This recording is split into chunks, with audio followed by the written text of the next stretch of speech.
Welcome to Sola Church Online. I'm Rigg. This is my wife, Miranda Landers, and together we lead Sola Church, a life-giving church in Santa Monica, California. We meet in person and online on Sundays at 10 a.m. Pacific Time. Our in-person service is held indoors at Joslyn Park Auditorium, which is at 633 Kensington Road. And our pre-recorded online service can be found on our website, solachurch.life, as well as on Facebook and YouTube. That's at Sola Church LA. And we have a great service for you today. Let's worship.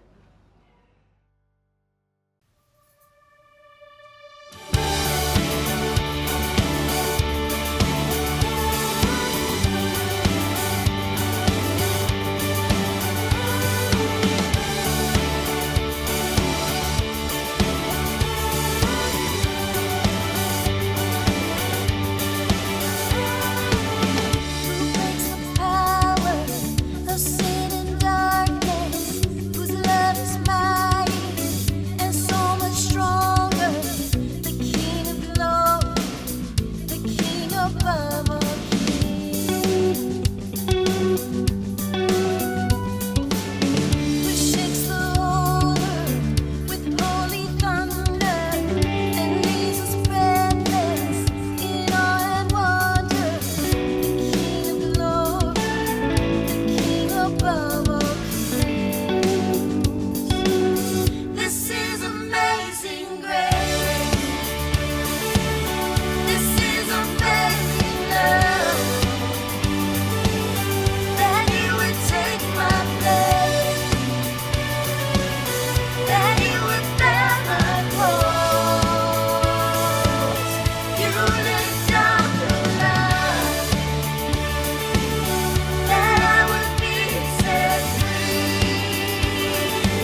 flowers of fall to the fragrance of spring. Every creature unique in the song that it sings, all exclaim, indescribable, uncontainable. You place the stars in the sky and you know them by name. You are amazing, God. All powerful, untamable, awestruck we fall to our knees as we humbly proclaim. You are amazing, God.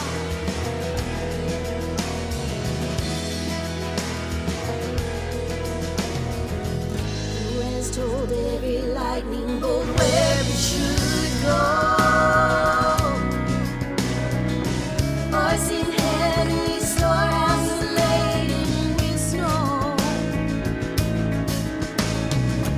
Who imagined the sun gives source to reside, yet conceals it to bring us the coolness of night? None can fathom, indescribable, uncontainable. You place the stars in the sky and you know them by name. You are amazing, God. All powerful, untamable, awestruck we fall to our knees as we humbly proclaim. You are amazing, God.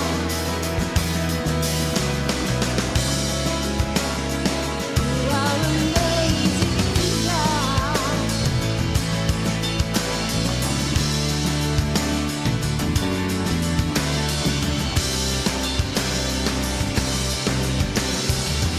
Indescribable, uncontainable. You place the stars in the sky and you know them by name. You are amazing, God.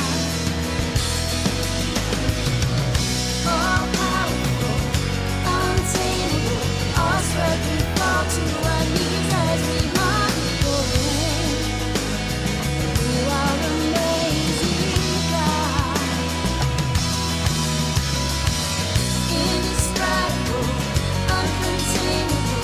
You place the stars in the sky and you know them by name. You are amazing, God.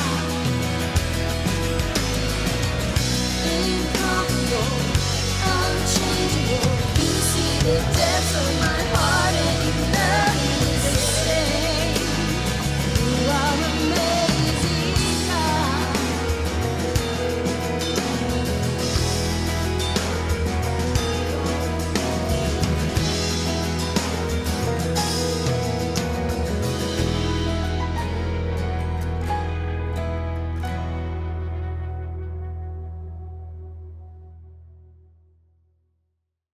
This is that time in our service when we worship with our giving. If you're just checking us out today, please don't feel like you have to participate. But if Sola Church is your church home or these online services have been a blessing to you, it's super easy to make a one-time tax-deductible donation or even to schedule a recurring gift. The easiest way is to scan the QR code on your screen, but you can always go to solachurch.life and click the tab at the top that says Give. Thank you so much for your generosity. You're making it possible for us to reach the west side of LA and beyond. Let's get into our time of teaching.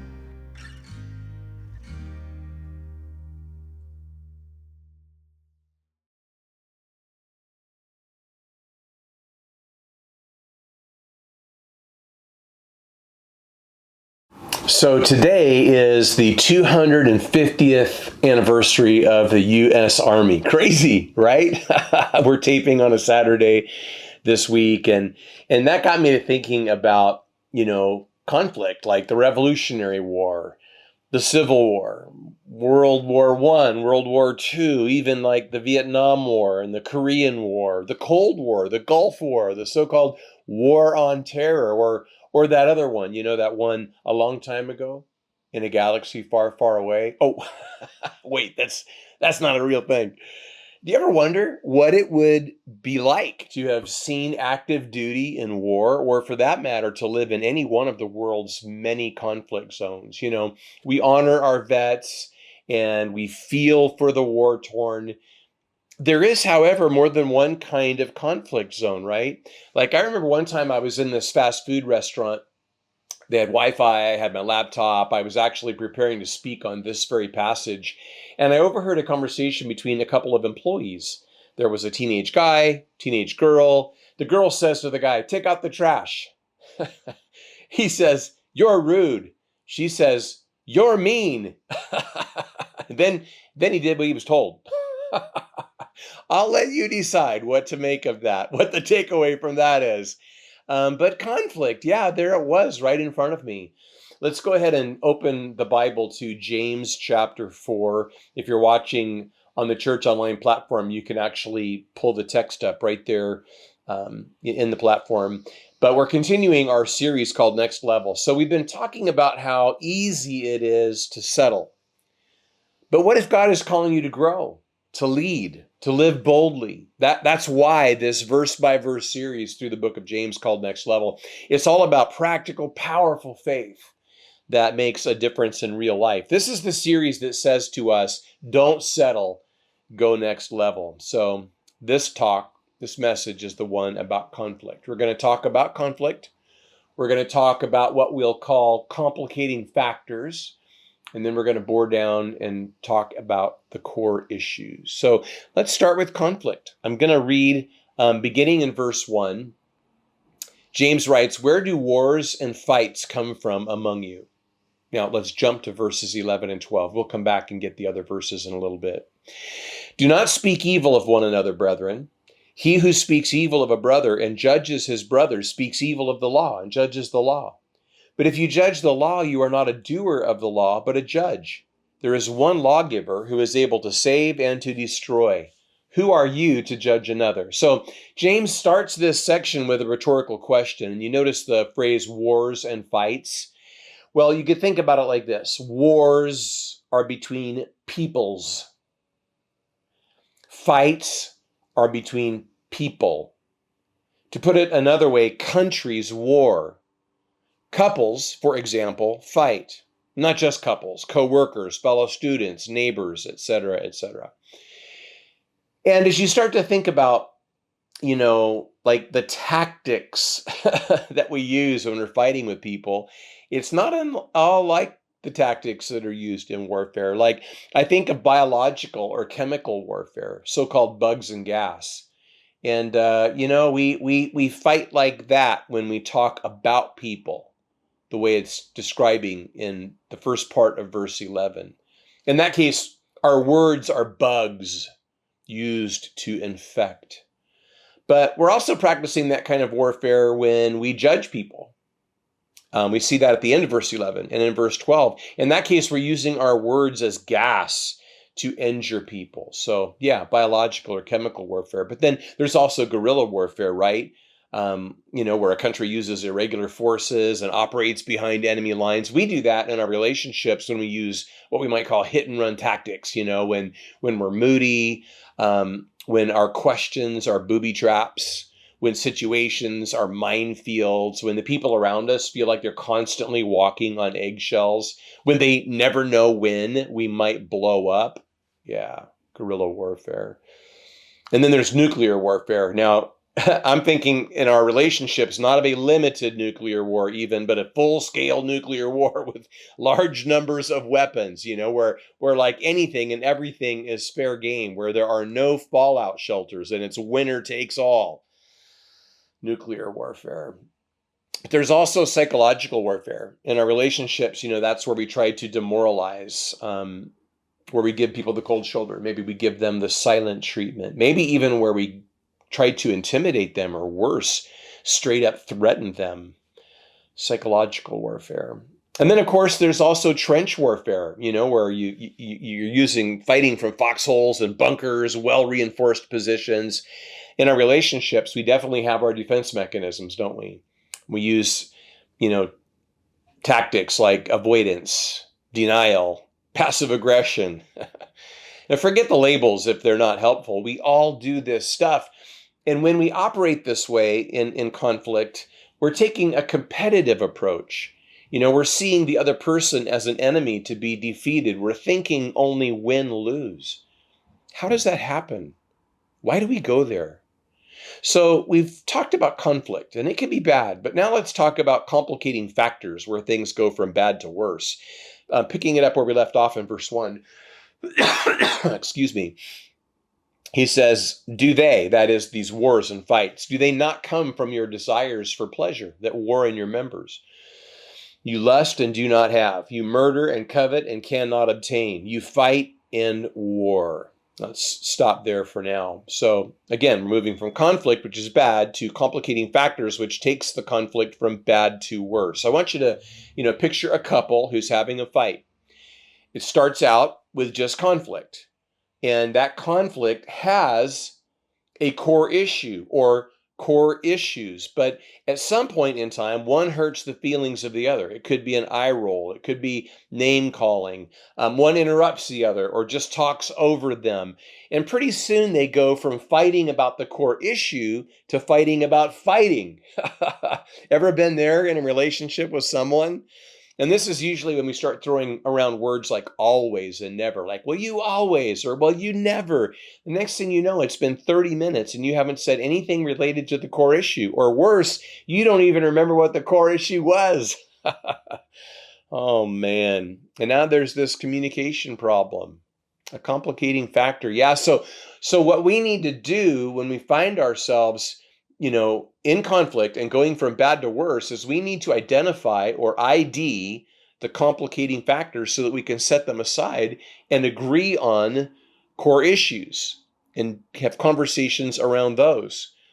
Notice in verse 1 that phrase, in your members. The Greek noun translated members, when it's singular, it refers to a body part. But when it's plural, as it is here, it refers specifically to the heart. And not even like the literal organ that pumps blood, but the heart understood as the seat of the desires and passions of a person. So what we're starting to understand already is that we have conflict because we're conflicted. And this tells me something very important. It tells me that you are not my biggest problem. I am. The reason that we're at war with others is because we're at war within.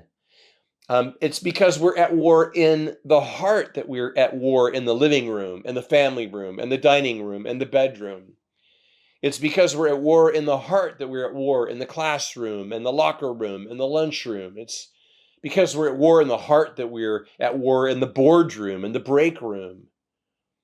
When we go from conflict to complicating factors, you can think about it like this, like you start with we and you move to me. There are those we complicating factors, and then there are those me complicating factors. Let's look at those that we find here in the text. The first is prayerlessness. Look at the end of verse 2. You do not have because you do not ask. Complicating factor number 1, prayerlessness. You might be angry with your boyfriend or girlfriend. You might be bitter toward your husband or wife. You might be frustrated with the person that you report to at work or the person who reports to you. You might be mad at your roommate or your neighbor. You might be upset with the kids, but never pray about any of those things. That's the problem, is that we don't pray. And that prayerlessness complicates everything. It leads to conflict going from bad to worse. It is a complicating factor. Complicating factor number 2 is selfishness. Notice in verse 3 it says, you ask and do not receive because you ask amiss, that you may spend it on your pleasures. So again, complicating factor number 2, selfishness. In this case, perhaps we do pray, but we pray with wrong motives. You notice the reference in verse 1 to desires for pleasure. That phrase translates one Greek word, and it's where we get our English word hedonism. So, if we're thinking in terms of self-indulgence, the idea here is that we're trying to protect what we have or trying to gain what we want, and perhaps without any regard at all for what others have or what others want or even how others may feel.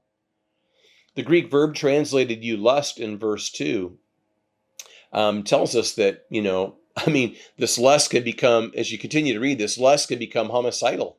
You see the reference to murder? Oh, man.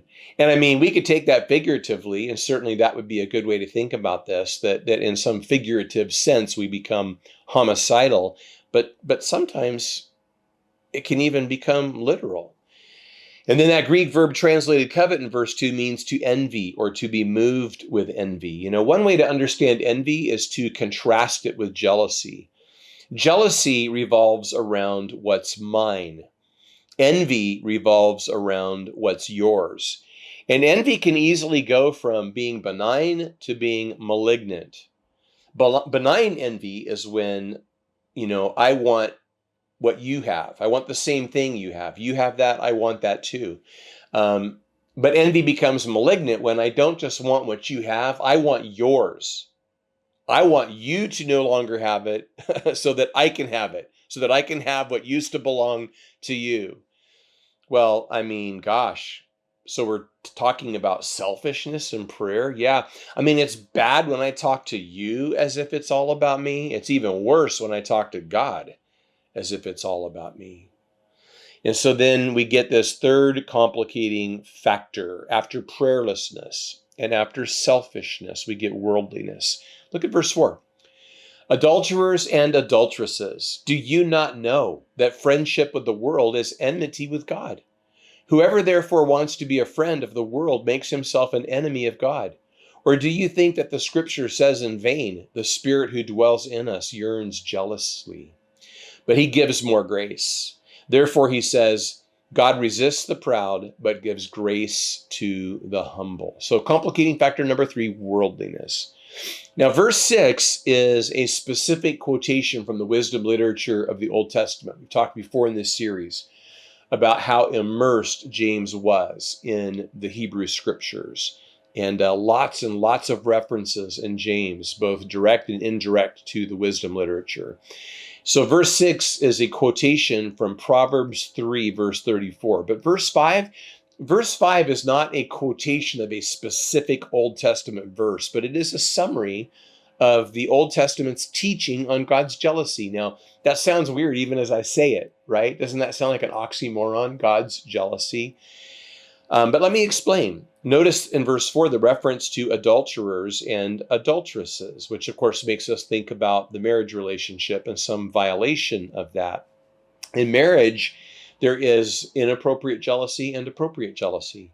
Inappropriate jealousy, well, that's like when we're controlling. That's like when we, don't celebrate the wins of our partner. It's like when we want our partner all to ourselves, when we don't want to share them in any way, shape, or form, like we don't want them to be available to anyone for anything. That can be an inappropriate jealousy. But then there is also an appropriate jealousy, like specifically the jealousy that might, come about around that physical relationship, that physical intimacy that is only to be shared between those two people. And it's entirely appropriate to be jealous about that, to guard that jealously. So, the thing is, like, there's this idea that we're married to the Lord, which is really cool. Like our Facebook status is married to the Lord. And the world around us, when we use that phrase in the New Testament sense, what we mean is like society, to the degree that it's organized without God and may even be in some ways against God.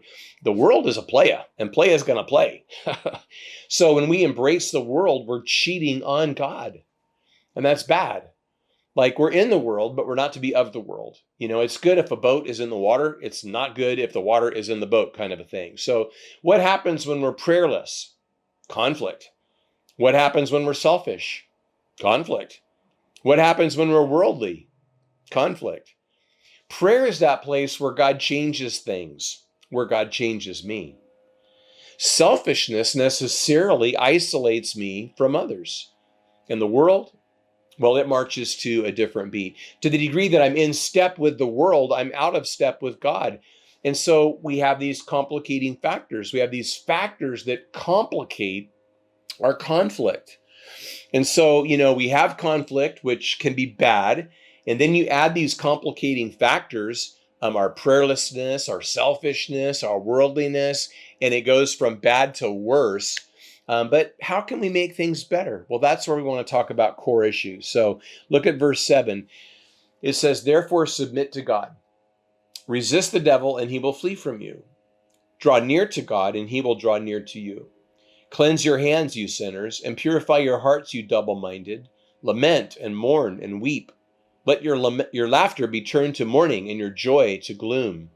Humble yourselves in the sight of the Lord and he will lift you up. So, we have conflict because we're conflicted, and that leads to, things in our lives that are conflicting with God. To put it another way, we're at war with others because we're at war within, and we're at war within because we're at war with him. And so, we said that conflict is like a we thing, but the complicating factors, that's a me thing. The core issues we want to talk about, that's a he thing, because we need him.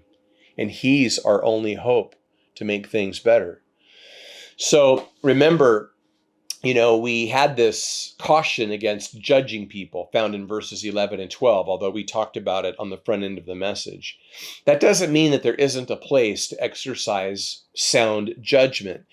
For example, in chapter 5, verses 19 and 20, we're told that we should help someone who's lost their way. And how would you even know that someone had lost their way unless you're able to discern that, unless in some sense of the word, you were able to make a judgment about that. But the warning in verses 11 and 12 is against what we might call judgmentalism. Judgmentalism is entirely different than sound judgment. Judgmentalism is where we assume things, where we ascribe motives that we couldn't possibly know.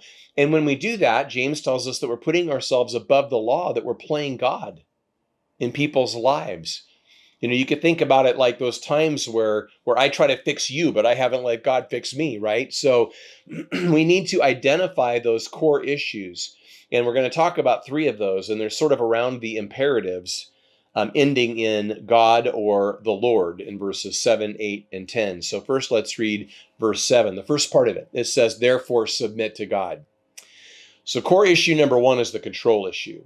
The Greek word translated to submit was a military term, and it's a verb that means to place or rank under. So the idea is that God is our CO. He is our commanding officer. And when we think about our life that way, it helps so much. Like if God is in control, as opposed to me having to be in control, that addresses so much of the anxiety, so much of the disappointment, so much of the frustration that we might otherwise feel in our lives. We've all gone through stuff, right? Like things that we thought would never happen to us, things that we didn't want to happen to us, things we wish hadn't happened to us. But when we understand that God is our CO, well, then we realize that in some way that maybe we don't fully understand here and now, and maybe not even ever in this life, that those experiences are part of the war plan. And if God is my CO, then you are, even if you're the one that I'm having conflict with, if God is my CO, then that makes you my comrade. And so if I give God control of my life, that's the first step towards conflict resolution. I'm not in control. I don't have to be in control. I don't have to control you or this thing that we're dealing with, but I can turn to God. I could give it to God, can trust him with it. So picking it up where we left off in verse 7, it says, resist the devil and he will flee from you. Draw near to God and he will draw near to you. Cleanse your hands, you sinners, and purify your hearts, you double-minded.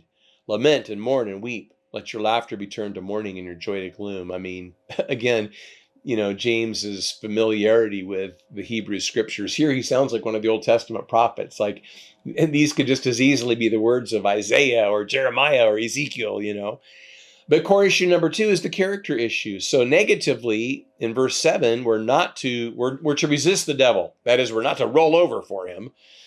In verse 8, we're to draw near to God positively. Negatively, resist the devil. Positively, draw near to God. So notice the action words like cleanse and purify. To cleanse is to cleanse your hands, and so that's external. But to purify is to purify your heart, and that's internal. So external cleansing, but also internal cleansing. A.W. Tozer, in his book Born After Midnight, said that nearness is likeness. And the idea is that the more like God I become, to put it another way, the more Christ-like I become, the more I become like Jesus, the greater my experience of his nearness is going to be. Now, this is in sort of a relative sense because, spatially, God is never any farther from us or nearer to us. God is outside of time and space. There's no, actual distance between us in that sense. But more in a metaphorical sense, there are times when we are relationally far from him and times when we are relationally close to him. It speaks to our subjective experience of his nearness. He's always there, but we're not always subjectively experiencing it. But the more like him we become, the more that our character is like his, the more that we're becoming the person that he's making us, the more we're moving from where we started to where we're going, the more we're going to experience his nearness. And so in verse 9, it says, lament and mourn and weep. It doesn't mean that we're supposed to be bummed out all the time. I mean, I can remember decades ago when there seemed to be a certain thought in Christian culture, at least some evangelical culture that I experienced, that there was something sort of spiritual, like meritorious about, being like sad, being grieved, having a burden. And, certainly there's a time and a place for that, and we all get down sometimes, but we need to be careful not to spiritualize it. But the idea here is that, again, there is a time for that. There is a place for that. And to borrow on a thought that we introduced a week or so ago in our series, we talked about how, if instead of feeling really bad after we've blown it, we felt bad before we blew it, maybe we would make better choices. And I think, that could apply here. I mean, certainly there have been those times, right, where I have had conflict with someone, and afterwards we just immediately regret it. We immediately wonder how that happened. We immediately are trying to figure out how it went from, 0 to 60 and what seems like seconds. And, there's grief about it, and maybe there's fallout from it. And so the idea could be that, if we felt some of that on the front end, if we could lament and mourn and weep the potential bad that could come from that conflict run amok, handled unhealthily, then maybe we would handle it more healthy in the beginning. If I have godly character in my life, that's the next step toward conflict resolution. First, giving control to God, trusting God with it, but then secondly, in developing godly character in my life. But then in verse 10, humble yourselves in the sight of the Lord, and he will lift you up. Core issue number 3 is the confidence issue. Yeah, you notice the command there to humble ourselves, which doesn't mean to think less of ourselves, but as Warren Wiersbe put it, to think of ourselves less. We could think about it like this. If pride is confidence in me, humility is confidence in him. And so down is the new up. When my confidence is in God, like, yeah, you know what? I don't got this, but God's got this. This issue, this conflict, this relational challenge, I don't have it, but God has it. That is a huge step in conflict resolution. When we move in this direction, when we give control to God, when we allow our character to become more like God's, when our confidence is placed in God, what happens is, when we deal with conflict, which we have to do, there's no way around sometimes having to deal with conflict, but we move from a competitive approach where we see each other as the enemy and it's win-lose, to a cooperative approach where we see each other as friend and where we take a win-win approach. So, yeah, we all experience conflict and it can be bad. These complicating factors we talked about, whether it's prayerlessness or selfishness or worldliness, man, they just take it from bad to worse. But these core issues, giving God control, like we talked about, developing godly character, placing our confidence in God, begins to make things so much better. Again, James' challenge to us is don't settle, go next level. If you're caught in this cycle of conflict that's just constantly snowballing, don't settle for that. You don't have to live like that. At least as much as it depends on you, your relationships don't have to be like that. Don't settle, go next level. Take and apply these things that we've talked about today and see if they don't begin to make an immediate difference in your life. Father, thank you for the lessons in these verses. Lord, we all experience conflict. Few of us like conflict. Some of us do anything to avoid it. That's not necessarily the solution, but there is a lot here, Lord, that we can take away and that we can apply to our lives to keep conflict from going to bad to worse, and to help us to focus on core issues, and to bring you into the equation, which can change everything. So we just lift all of these things up to you now in the name of your Son, Jesus. Amen. And now it's time to fill out a Connect card. Yeah, just go to our website, solachurch.life, and scroll to the bottom of the homepage. That's where the Connect card lives. It's where you can let us know that you watched for the first time today. It's also where you can request information about our virtual small group. Super fun. We'd love for you to be a part. And don't forget, go and follow Sola Church on social media. Right? Totally. It's at Sola Church LA on all your favorite apps. Let's connect. And we hope that everyone has a great week. And we will see you next time at Sola Church Online. Bye, everybody.